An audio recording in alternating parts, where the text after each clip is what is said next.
Halo semuanya, pada video kali ini saya akan berbagi mengenai pembahasan simulasi OSN IPA SD 2023 part yang ketiga. Mudah-mudahan dari video ini bisa membantu bagi yang mau mengikuti OSN atau sebagai pendalaman materi IPA khususnya dalam bidang fisika di SD. Ayo kita langsung mulai saja. Soal dan pembahasan simulasi OSN SD IPA 2023. Soal yang nomor 11 mengenai besaran dan satuan. Alat yang digunakan pada pesawat terbang sebagai instrumen pengukur ketinggian dengan memanfaatkan tekanan udara adalah, di sini ada beberapa alat ya. Mari kita lihat satu-satu. Kita mulai dari barometer. Barometer itu adalah alat yang berfungsi untuk mengukur tekanan udara ya. Kemudian yang kedua, alternator itu sebenarnya adalah alat yang ada biasa pada mobil ya, yang berfungsi untuk membangkitkan listrik pada mobil. Jadi dia sebagai alat yang mengubah energi gerak atau mekanik menjadi energi listrik ya. Kemudian yang ketiga itu altimeter. Altimeter adalah alat yang ada dipakai biasanya untuk mengukur ketinggian dari permukaan laut, dan salah satunya pesawat sering menggunakan alat ini untuk mengukur ketinggian pesawat dari permukaan laut ya. Kemudian yang keempat, aerometer. Aerometer adalah alat untuk mengukur massa jenis cairan ya. Nah, jadi untuk jawaban soal nomor 11 ini yang tepat adalah tentu saja altimeter ya. Soal nomor 12 mengenai gerak lurus. Perhatikan gambar berikut. Ini ada gambar tetesan tinta yang tercatat pada kertas ya. Jadi pola tersebut merupakan pola dari tetesan oli yang tumpah dari 4 mobil. Mobil yang memiliki percepatan yang konstan atau tetap adalah mobil yang mana? Baik, sekarang kita perhatikan dulu maksud dari tetesan ini ya. Jadi ini ada tetesan-tetesan yang jatuh pada kertas. Oke, mari kita lihat dulu ini yang dua tetesan ini dulu ya. Di sini saya gambar ulang lagi. Ini ada kertasnya, saya potong ya. Jadi ini tetesan-tetesan. Nah, kalau kita perhatikan tetesan pada mobil itu dia jatuhnya untuk periode yang tetap. Jadi maksudnya dari satu tetesan ke tetesan yang lain itu waktunya tetap ya. Jadi kita bisa tahu waktunya misalkan T ya. Kemudian jarak tetesan ini pada kertas atau pada jalan kita bisa ukur dari satu tetesan ke tetesan yang lainnya. Nah, ini menunjukkan jarak, sehingga untuk mengetahui kecepatannya kita bisa menggunakan pola tetesan ini ya. Jadi dengan cara membagi jarak dibagi dengan waktunya, yaitu adalah kecepatan. Nah, dari yang nomor 1 kita bisa melihat bahwa jarak tetesan ke tetesannya, ya jarak bukan waktunya, itu kan sama. Artinya besaran yang S ini konstan terhadap waktunya. Atau dengan kata lain bahwa kecepatan gerak dari mobil satu ini adalah konstan ya, atau tetap. Dan tidak ada perubahan kecepatan, sehingga kita katakan percepatannya bernilai 0. Tidak ada perubahan kecepatan. Baik, sekarang kita lihat yang nomor 2. Di sini kita melihat bahwa jarak dari tetesan ke tetesan pada kertas ini semakin jauh ya. Artinya kecepatannya pasti berubah. Perubahannya adalah bertambah kecepatannya karena jaraknya makin jauh, sedangkan waktu antara tetesan satu dengan tetesan yang lain kan sama. Berarti kecepatan berubah, tetapi konstan ya. Kita lihat polanya, atau kita sebut A-nya tetap ya. Oke. Nah, sekarang kita lihat yang 3 ya. Yang 3 itu jarak tetesannya dari kiri ke kanan. Ini kan ujung awalnya, ini ujung akhirnya. Tetesan ke tetesannya makin lama makin dekat. Artinya kecepatan mobilnya makin lama berkurang ya, secara beraturan ini pengurangannya, atau A-nya negatif ya, dan nilainya tetap ya. Perubahan kecepatan tiap waktunya tetap maksudnya.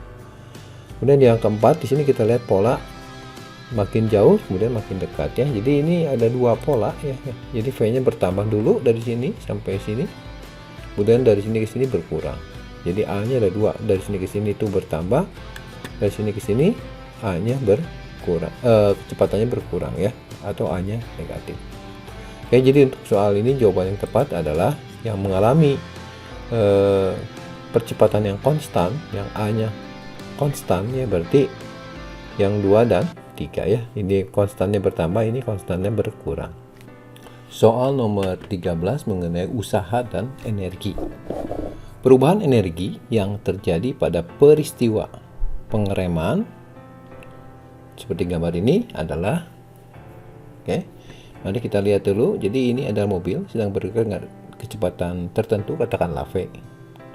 Kemudian karena suatu sebab mobil ini berhenti, berarti kecepatannya berkurang. Ini terjadi ketika pengendara melakukan pengereman ya. Jadi di suatu tempat itu ada gaya gesek ya, yaitu gaya yang terjadi antara ban dengan jalan ya.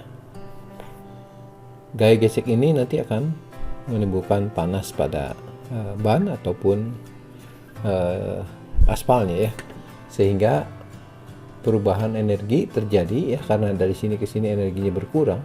Yang berkurang adalah energi kinetik, dan dari sini ke sini timbul energi panas. Nah, besarnya energi panas yang timbul itu pasti sama dengan energi perubahan energi kinetiknya ya. Jadi perubahan energi itu dari energi kinetik berubah menjadi energi panas atau kita kenal sebagai kalor.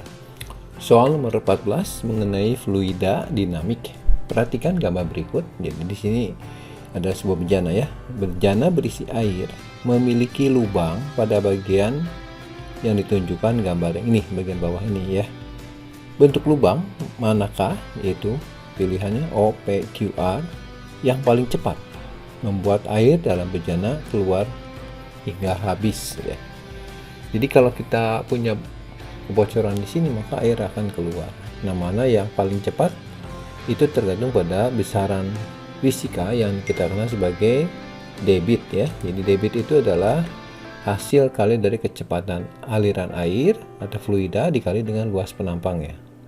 Jadi debit itu adalah banyaknya air yang keluar tiap satuan waktu. Jadi kalau semakin besar debitnya, berarti air yang keluarnya semakin besar, sehingga waktu yang dibutuhkannya lebih sedikit ya, atau lebih cepat habis. Nah, sekarang kita lihat bagaimana besaran-besaran ini mempengaruhinya. Pertama kita akan lihat kecepatan ya. Jadi ketika air di bagian bawah ini keluar karena ada lubang, dia akan bergerak dengan kecepatan V ya, yang ini. Nah, bagaimana V ini? V itu tergantung pada tinggi zat cairnya ya. Dari persamaan kita tahu bahwa kecepatan aliran air yang keluar dari ini adalah akar 2GH. G-nya percepatan gravitasi dan H-nya adalah tinggi. Jadi semakin jauh jarak dari permukaan air atau semakin tinggi permukaan air, semakin besar kecepatannya. Oke, sementara kita tidak bisa mengambil kesimpulan seperti ini ya. Jadi mana pilihannya? Oke, sekarang kita lihat dulu yang luas penampangnya. Ya. Luas penampang A area itu, luas penampang itu luas dari lubang ini. Nah, di sini ada pilihannya. Jadi kalau kita mau menghitung debitnya, berarti kita harus hitung dulu masing-masing luasnya. Ya, mari kita hitung untuk yang penampang O yang ini. Segitiga setengah kali atas kali tinggi, setengah kali 12 kali tingginya 13 ya. Ini tinggi ya, bukan sisi miring. Kita dapatkan 78. Oke. Berikutnya yang P 12 kali 12 ya, berarti luas persegi aja 144 ya. Kemudian berikutnya Q, ini luas lingkaran karena dikasih taunya diameter ya, maka kita gunakan 1/4 pi d kuadrat ya. Ini diameter ya, 1/4 kali 27 kali 13 kuadrat, 133 satuan luas ya. Dan yang keempat itu bentuk persegi panjang kali lebar, 36 kali 4, 144. Nah, di sini ada dua jawaban, yaitu antara P dan R ya. Nah, untuk soal ini mari kita lihat kembali ke V tadi ya. Jadi V ini kan semakin dipengaruhi oleh H-nya. Kalau yang R ya, ini kan nanti titik beratnya di tengah-tengah 2 cm dari alas. Sementara yang P itu kan 6 cm dari alas. Jadi artinya apa? Kecepatan air yang keluar dari R pasti jauh lebih besar dibandingkan dengan yang P. Meskipun luasnya sama ya. Sehingga nanti jawaban tepat yang soal ini adalah yang R ya. Soal nomor 15 mengenai listrik dinamik. Grafik hubungan antara tegangan listrik V ya dan arus listrik I menggambarkan 4 logam konduktor sejenis ya. Ini gambarnya. Grafik horizontal arus dalam ampere, grafik sumbu vertikal itu adalah tegangan listrik dalam volt. Ini untuk logam K, L, M, dan N. Keempat logam ini dipanaskan dengan variasi suhu yang berbeda. Apabila hambatan berbanding lurus dengan suhu, maka besar hambatan dari yang terkecil hingga yang terbesar adalah ya. Di sini kita lihat grafiknya masing-masing punya bentuk yang sama, yaitu bentuk garis lurus ya, dan yang membedakannya adalah kemiringan saja. Oke, berarti kita coba lihat kemiringan hubungan sama sudut. Saya ambil salah satu dulu yang M seperti ini membentuk segitiga, ini sudutnya ini ya, sementara yang N sudutnya kecil, dan L yang ini, dan H yang ini. Oke, mari kita lihat dulu. Saya ambil sepotong dari yang ini, segitiga ini vertikalnya ya, tinggi segitiganya itu menunjukkan tegangan ya, sama dengan ini, dan sumbu horizontalnya menunjukkan arus, dan sudutnya adalah alfa. Di sini yang membedakan antara K, L, M, dan N itu kan sudutnya ini. Mari kita periksa hubungan yang terjadi antara V, I, dan alfa ini. Kita gunakan hukum Ohm ya, bahwa R atau hambatan listrik itu adalah beda potensial dibagi arus. Jadi tinggi segitiga dibagi alas segitiga ini R. Nah, ini sebanding dengan alfa. Jadi kalau alfanya makin besar, berarti R-nya makin besar. Jadi kalau sudutnya makin kecil, berarti R makin kecil. Dan kita bisa menyimpulkan bahwa hambatan yang terkecil itu kan dimiliki oleh N ya, karena sudutnya kecil. Lengkapnya seperti ini. Jadi Rn itu lebih kecil dari Rm, lebih kecil dari Rl, dan lebih kecil dari K. Atau untuk soal ini jawaban hambatan yang terkecilnya N dan yang terbesarnya adalah K ya. Demikianlah pembahasan simulasi OSN IPA SD 2023 part yang ketiga ini. Nantikan ya video pembahasan selanjutnya mengenai OSN IPA SD khususnya fisika. Jangan lupa untuk subscribe, share, dan komen sebagai dukungan untuk saya. Dan nyalakan juga notifikasinya supaya tidak ketinggalan untuk video-video terbaru lainnya. Sekian dan terima kasih.